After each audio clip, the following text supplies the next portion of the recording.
우리 옆사람과 인사하겠습니다. 환경봉사위원회를 위해서 기도하겠습니다. 감사합니다.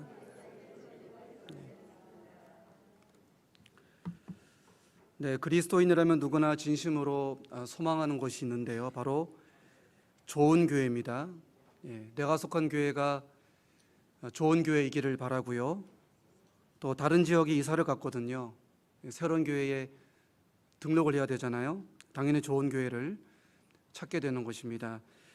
제가 말씀을 준비하면서 네이버를 한번 검색을 해봤거든요. 교회 이름이 좋은 교회 몇 개나 있을까 검색해 보니까 몇 개가 나왔을까요? 18교회가 이름이 좋은 교회가 18교회가 검색이 되었습니다. 적다면 적은 숫자이고 많다면 많은 숫자이죠. 적자는 목회자와 성도들이 좋은 교회를 진심으로 바라고 있다고 생각을 합니다. 우리가 잘 알고 있지 않습니까? 교회는 건물이 아니죠. 교회는 사람입니다. 예수님을 구주로 영접한 사람들이 모인 것이 바로 교회입니다. 우리가 잘 알고 있죠. 자, 그러므로 어떤 교회가 좋은 교회인가? 재론의 여지가 없습니다. 좋은 사람이 모인 교회, 좋은 성도가 모인 교회, 그것이 바로 좋은 교회라는 것입니다. 교회 구성원 하나하나가 다 좋은 사람들이에요. 좋은 성도예요. 그러면 좋은 교회죠. 오늘 이 금요 기도의 시간에 다 함께 묵상해 보기를 원하는데요. 좋은 성도란 과연 어떤 성도인가? 두 가지 주제를 함께 살펴보도록 하겠습니다. 첫째로 좋은 성도는 성장하는 성도이다. 성장하는 성도가 좋은 성도라는 것입니다. 자, 사복음서에 베드로가 등장하고요. 또 사도행전에 베드로가 등장하죠. 그런데 이 둘이 너무 다릅니다. 복음서의 베드로, 사도행전의 베드로 너무 다르죠. 자, 먼저 사복음서의 베드로 어떻습니까? 예수님의 수제자 아닙니까? 그런데도 스승을 3번이나 부인하죠. 저주하고 맹세하면서 예수님을 부인하는데, 사도행전 가니까 영 딴판이에요. 한 번은 당시 종교 권력자들이 베드로에게 겁박을 줬거든요. 한 번 더 예수 이름으로 복음을 전하면 가만 안 놔두겠다. 자, 베드로가 어떻게 반응합니까? 우리 사도행전 4장 19절 말씀 다 같이 읽어보겠습니다. 시작. 베드로와 요한이 대답하여 이르되 하나님 앞에서 너희 말을 듣는 것이 하나님 말씀을 듣는 것보다 옳은가 판단하라. 베드로가 죽음을 각오하고요, 서슬퍼런 종교 권력 앞에 당당히 맞서는 모습을 우리가 확인할 수 있습니다. 베드로가 성장했다는 거예요. 과거에는 그리스도의 복음보다 자신의 생명이 더 중요했거든요. 그런데 이제는 자신의 생명보다 예수 그리스도의 복음을 더 존귀하게 여기는 사람이 되었다. 성장했다는 것입니다. 자, 오늘 본문도 마찬가지인데요. 헤롯이 유대인들로부터 점수를 따고 싶어요. 그래서 이 유대인들이 증오하는 예수쟁이 야고보를 제거하면 유대인들이 나를 정치적으로 지지해 줄 것이다. 그래서 정말로 야고보를 살해하죠. 자, 다음은 누구 차례입니까? 베드로 차례거든요. 지금 베드로의 목숨이 헤롯의 손아귀 안에 있는 거예요. 자, 그런데 오늘 본문을 봐도 그렇고요, 이후 이야기를 쭉 읽어보면 여러분 베드로에게서 무엇을 느낍니까? 베드로가 목숨을 건지려고 도망치지 않죠. 헤롯에게 살려달라고 애걸복걸하지 않는다는 거예요. 상상컨대 베드로의 마음속에 평안이 있고 담대함이 있었다는 것입니다. 죽으면 죽으리라, 마치 에스더와 같이 담대한 마음이 있었다는 것을 우리가 확인할 수 있습니다. 자, 중요한데요, 교회의 대지도자, 교회의 리더잖아요. 베드로가 죽음을 앞두고 있잖아요. 자, 남겨진 성도들의 마음이 어떠했을까? 자, 5절 말씀 다 함께 읽어보겠습니다. 시작. 이에 베드로는 옥에 갇혔고 교회는 그를 위하여 간절히 하나님께 기도하더라. 저는 이 구절을 통해서 밝은 희망을 봅니다. 무슨 뜻입니까? 듣자 하니까 베드로가 지금 감옥에서 담대하다는 거예요. 베드로가 죽음 앞에서 용기가 있다는 것입니다. 그러니까 성도들이 베드로의 소식을 듣고 확신을 갖는 거예요. 아, 예수님은 정말로 부활하셨구나. 예수님은 정말로 살아계시고 죽음을 이기셨구나. 그렇지 않고서야 어떻게 베드로가 저렇게 죽음 앞에서 당당할 수 있는가? 예수님은 정말 부활하셨어. 그리고 고백하는 겁니다. 이 모든 것을 가능케 하신 하나님께 우리의 소망을 두겠습니다. 하나님이 우리의 소망입니다. 우리의 인생, 베드로의 생사, 오직 소망 되신 하나님께 맡기겠습니다. 간절히 기도하겠습니다. 그것이 5절의 내용이죠.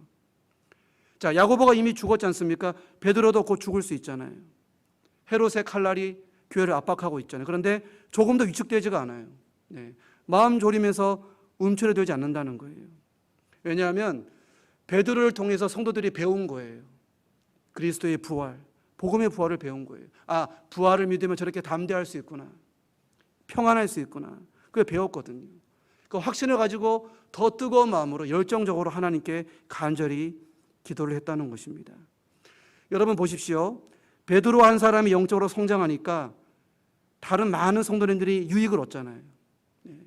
다른 많은 사람들이 유익을 얻습니다. 여러분, 좋은 성도는 성장하는 성도이고요.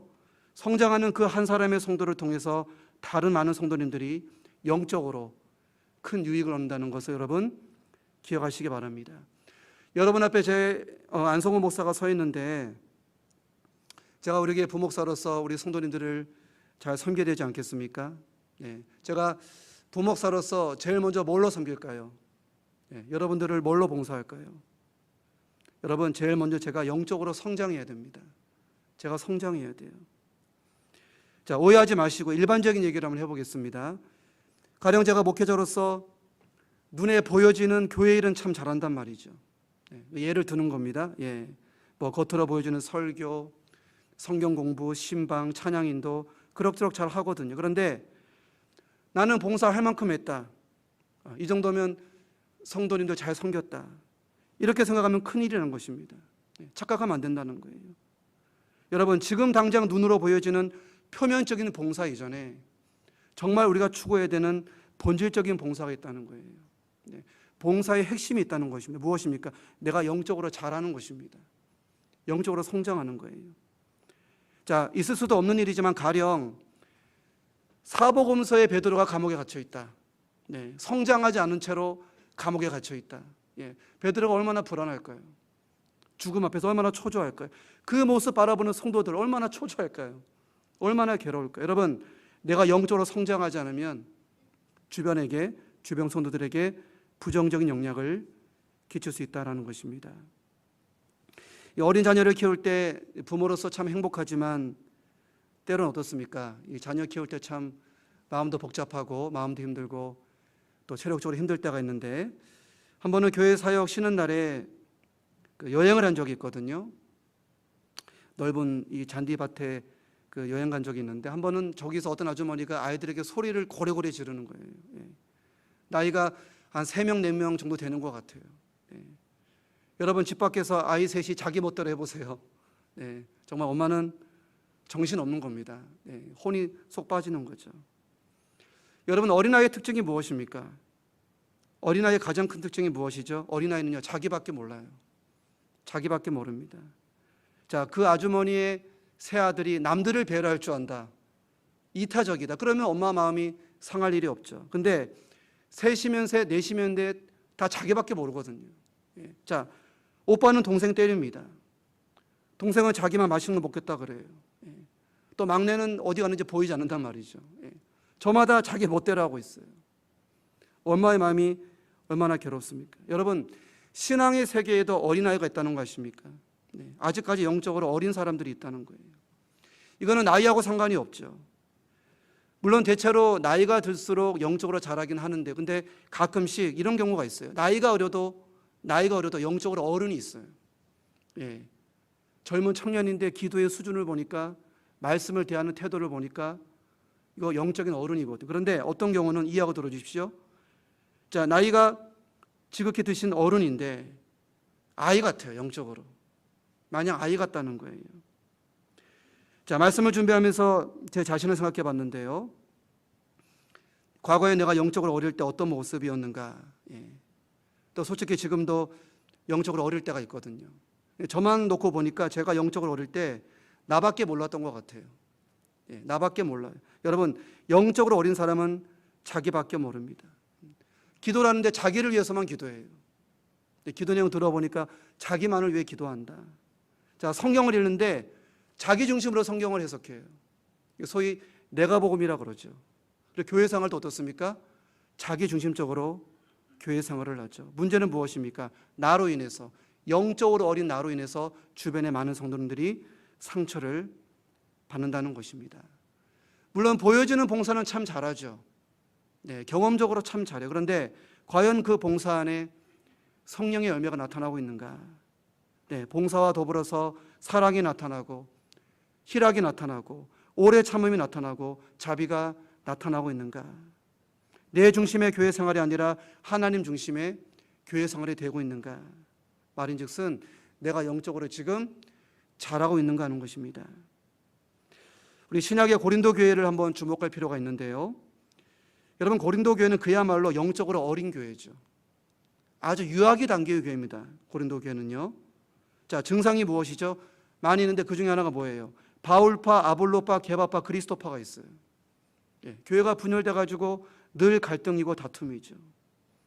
자, 사도 바울이 이렇게 유아기적인 고린도 교회를 향해서 아주 의미심장한 말을 하는데, 자, 고린도전서 13장 11절 말씀, 자, 다 함께 읽어봅니다. 시작. 내가 어렸을 때에는 말하는 것이 어린아이와 같고 깨닫는 것이 어린아이와 같고 생각하는 것이 어린아이와 같다가 장성한 사람이 되어서는 어린아이의 일을 버렸노라. 성도 여러분, 어린아이의 일을 버리는 것이 진정으로 내가 감당해야 될 봉사이다. 네, 내가 다른 성도들을 향해서 추구해야 되는 최우선의 봉사라는 것을 기억하시기 바랍니다. 노무현 정권 때 복지부 장관이었죠. 또 지금도 여러 매체를 통해서 얼굴을 자주 볼 수 있는데요. 유시민 작가 다들 아시죠? 네, 이분이 과거에 어떻게 살 것인가 책을 쓴 적이 있습니다. 이 말씀을 준비하면서 그분의 책 한 소절이 떠오르더라고요. 네, 이런 내용이 있어요. 자, 남편과 아내 부부가 행복하기 위해서, 끝까지 서로 사랑하기 위해서 남편과 아내가 서로 노력해야 된다는 거예요. 이런 말을 합니다. 아내로부터, 남편으로부터 계속 사랑받고 싶다면 매력적인 남자가 돼야 된다. 매력적인 여자가 돼야 된다. 그래서 다이어트도 좀 하고, 외모도 좀 가꾸고 부단히 노력해야 된다는 거예요. 나는 노력하지 않는데 아내가 다른 남자에게 눈길 주네. 그러지 말라는 거예요. 내가 부단히 노력을 해야 된다. 매력적인 남자로 보이기 위해서, 매력적인 여자로 보이기 위해서. 뭐 다 동의할 수 없지만 일리가 있지 않습니까? 제가 한 10년 전이었는데 적지 않게 충격을 받은 적이 있어요. 결혼하면은 계속 외모도 갖고 해야 되고, 노력해야 되는구나. 또 아내, 남편의 취미에도 내가 동참해야 되는구나. 노력해야 된다는 거예요. 같이 피땀 나는 노력을 해야 그 사랑을 유지할 수 있다는 것입니다. 저는 교회 공동체도 마찬가지다, 그렇게 생각을 합니다. 자, 이해하고 들어주십시오. 다른 교회 어떤 성도님 한 분이 이런 말을 하더라고요. 좋은 교회는 좋은 목사님이 있는 교회입니다. 그런 말을 하더라고요. 좋은 교회는 좋은 장로님들이 있는 교회입니다. 맞는 말이죠. 근데 중요한 게 빠졌어요. 여러분, 목사님만 성장해야 될까요? 장로님만 성장해야 될까요? 그렇지 않죠. 성도님들 한 사람 한 사람 모두가 다 성장해야 됩니다. 여러분 각 사람이 성장하도록 노력을 해야 된다는, 그러면 그 교회가 행복한 교회, 아름다운 교회가 된다는 것입니다. 나는 성장을 멈췄어요. 나는 성장하기 싫어요. 나는 노력하기를 멈췄어요. 그런데 내가 속한 교회가 좋은 교회 되면 좋겠다. 욕심이라는 것이죠. 욕심이. 나는 성장하지 않아요. 영적으로 아이예요. 나밖에 몰라요. 그런데 우리에게는 사랑이 없다. 우리에게는 사랑이 없다. 욕심이라는 것이죠. 우리 한 사람 한 사람 모두가 다 함께 노력해야 됩니다. 다 성장해야 돼요. 목사님만 성장하는 게 아니고요. 유치부 아이부터 장년의 어른까지 모두가 다 성장을 해야 그 교회가 행복하고 아름다운 교회가 된다는 것입니다. 나 중심, 내 유익 중심의 신앙은 어린아이 신앙이죠. 우리가 나날이 성장해서 하나님 중심, 또 공동체 중심의 아름다운 신앙으로 성장할 수 있기를 소망합니다. 자, 좋은 성도는 어떤 성도인가? 두 번째로, 좋은 성도는 다른 성도를 위해서 진지하게 기도하는 성도이다. 우리 옆 사람과 인사해 볼까요? 진지하게 기도하는 성도가 좋은 교회입니다. 좋은 성도입니다. 인사하겠습니다. 자, 본문 5절을 제가 다시 한번 읽어보겠습니다. 본문 5절인데요. 이에 베드로는 옥에 갇혔고 교회는 그를 위하여 간절히 하나님께 기도하더라. 자, 우리 한글 개역 개정에는 간절이라고 번역되어 있는데 NIV 영어 성경을 보니까요, earnestly라고 기록이 되어 있습니다. earnestly가 이제 우리말로 간절히로 번역이 된 것이죠. 그런데 원래 중요한 뜻이 있어요. 진지하게. 그러니까 교회가 베드로를 위해서 진지하게 기도했다는 것입니다. 자, 누군가를 위해서 진지하게 기도한다. 예. 여러분, 어떨 때 우리가 상대방을 위해서 진지하게 기도합니까? 누군가에게 어떤 문제가 생겼어요. 어떤 사람에게 아픔이 생겼는데 그 문제가 그 사람만의 문제가 아니죠. 예. 그 사람의 고통이 그 사람만의 고통이 아니에요. 내 고통이란 말이죠. 내 아픔이에요. 예. 남의 문제 같지 않단 말이죠. 내 문제 같단 말이죠. 그럴 때 우리가 정말 진지하게, 간절하게 하나님께 기도할 수 있다는 것입니다. 예. 교역자실에서 열심히 일하다 보면 종종 동기들한테, 신학교 동기들에게 전화가 오거든요. 예. 그러면서 하는 말이, 형님 얘기 들으셨습니까? 예. 성우야 얘기 들었냐? 전화가 와요. 예. 얘기 들어보니까 무슨 교회에 이런 일이 있더라, 뭐 이런 아픔이 있더라, 상처가 있더라, 다양한 얘기를 듣게 되죠. 예. 특별히 이제 어려운 교회 얘기를 듣게 되면 마음이 참 아픕니다. 예. 말로는 그러죠. 기도하겠다고. 그런데 통화가 끝나고 하루 지나면 싹 잊어버리죠. 예. 잊어버려요. 근데 제가 최근에 제 개인적으로 신선한 경험을 했습니다. 예. 누군가와 전화통화로 아픔 겪고 있는 교회에 대해서 얘기하는데 정말 마음이 저려오는 거예요. 예. 남의 같지가 않아요. 예. 그 교회에 아픔이 있는데 정말 목사님 얼마나 괴로울까. 예. 정말 가슴이 저려오는 거예요. 그래서 정말 진심으로 기도했거든요. 진지하게 기도했고, 여러분, 이것이 바로 베드로를 향한 간절한 기도라는 것입니다. 자, 본문 5절이 말씀합니다. 예루살렘 교회 성도들이 베드로를 위해 간절하게 기도했다. 무슨 뜻입니까? 베드로의 문제가 베드로만의 문제가 아니죠. 예루살렘 교회 성도들 한 사람 한 사람 자기 문제인 거예요. 내 문제인 거예요. 내 아픔이고 내 고통인 것입니다. 그래서 진지하게 기도를 하는 것이죠. 여러분, 현재 내 옆에 성도에게 어떠한 문제가 있습니까? 네. 옆에 있는 성도님에게, 또 앞뒤에 있는 성도님에게 어떠한 갈등이 있습니까? 그 성도님의 문제지, 그 사람 안의 문제야, 내 문제가 아니야. 진지한 기도를 할 수 없죠. 저는 여러분, 우리 모두가 내 옆 사람의 문제에 대해서, 아픔에 대해서 정말 아픈 마음으로, 저린 마음으로 진지하게 기도할 수 있는 좋은 성도 되기를 소망합니다. 자, 한번 생각해 볼까요? 본문 5절을 통해서 우리에게 하나님이 말씀을 주셨는데 이 말씀의 의도가 뭘까? 네. 기도원에서 들었던 말씀이 생각납니다. 오늘 본문이었던 것 같아요. 강사님 말씀하기를, 자 봐라, 기도를 많이 하면 베드로가 감옥에서 나오지 않느냐. 예. 여러분도 기도를 많이 해서 문제를 해결받아라, 응답받아라. 예. 그런 메시지를 한 것이 기억에 나는데, 예, 물론 중요한 메시지인데요, 저는 그 앞서에 더 중요한 하나님의 의도가 있다. 예, 오늘 말씀 속에 담겨있는 중요한 하나님의 의도가 있다, 그렇게 믿습니다. 무엇입니까? 성도들이 베드로 따로 우리 따로, 베드로 문제 우리 문제 따로 노는 것이 아니라 베드로의 문제를 진심으로 자기들의 문제로, 자기들의 아픔으로 삼았다는 것입니다. 성도들이 진심으로 베드로를 사랑했다는 것, 그것이 오늘 5절의 핵심이에요. 예루살렘 교회 성도들이 베드로를 진심으로 사랑했다. 어느 정도로? 진지하게 기도할 정도로. 베드로의 아픔이 나의 아픔이고 베드로의 고통이 나의 고통이 될 정도로 정말 그들은 베드로를 사랑했다. 그것이 오늘 5절의 핵심 주제인 것을 믿습니다. 예전에 어떤 부흥회 집회에 참석했다가 강사님에게 들은 이야기 하나 생각나는데요, 한 번 정도 다 들어보셨을 것입니다. 소록도에 가면은 나병 환자분들이 계시죠. 강사님이 한 번은 소록도에서 부흥회를 인도하는데 보통 말씀 듣기 전에 찬양을 하죠. 나병 환자분들이 그날따라 열기가 올라와서 뜨겁게 찬양을 하는데 이 박수 칠 때 뭔가 팝콘처럼 몸에서 막 튀어져 나가더라는 거예요. 예. 가만히 보니까 살점이 떨어져 나가는 거예요. 박수를 하는데. 그러니까 손에 감각이 없으니까, 썩어가니까 감각이 없으니까 살점이 떨어져 나가는 것도 모르고 이제 박수를 하는 거죠.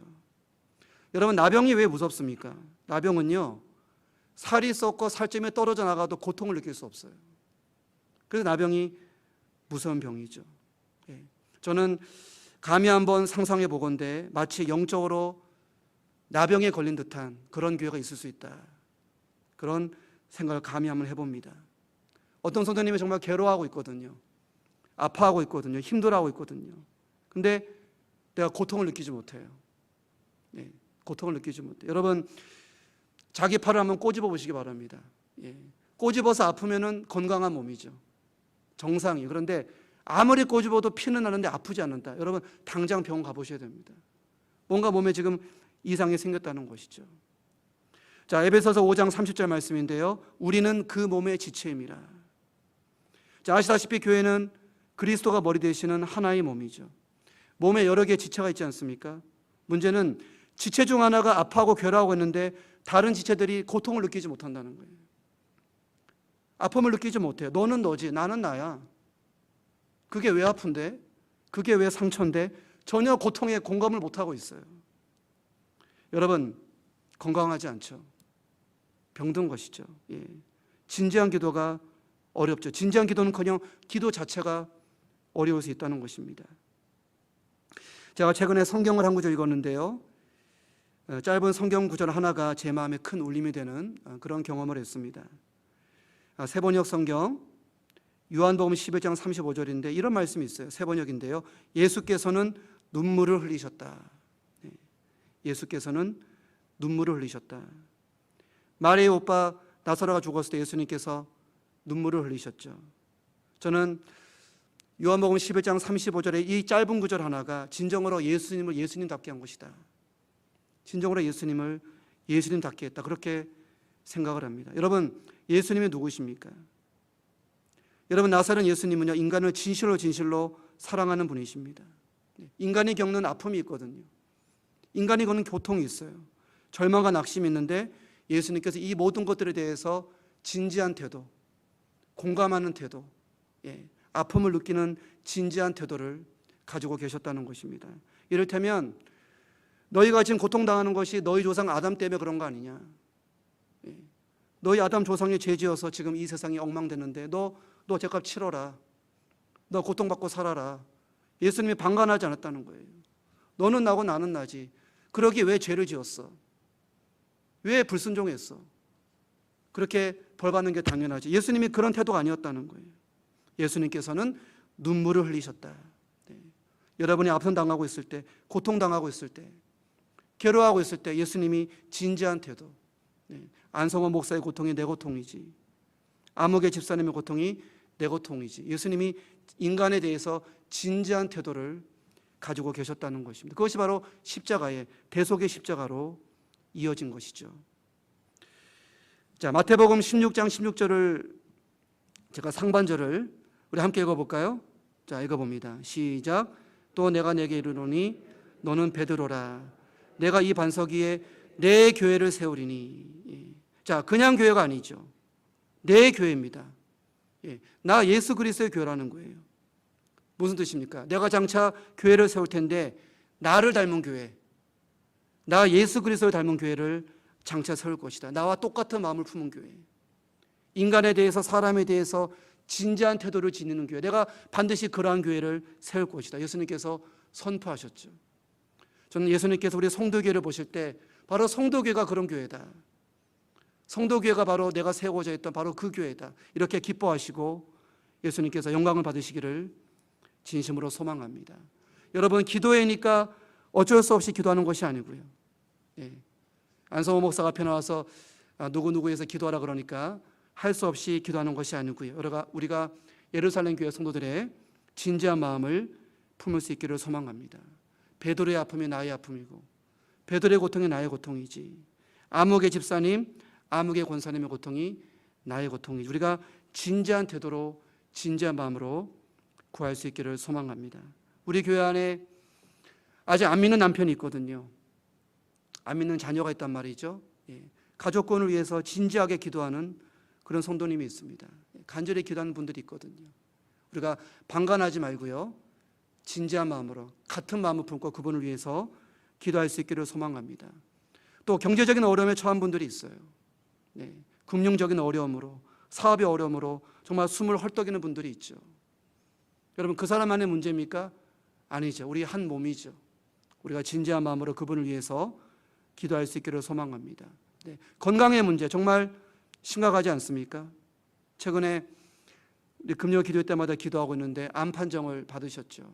예, 그분은 그분이고 나는 나다 이런 태도가 아니라 우리가 그분의 아픔을 가지고 진지한 태도로 기도할 수 있기를 소망합니다.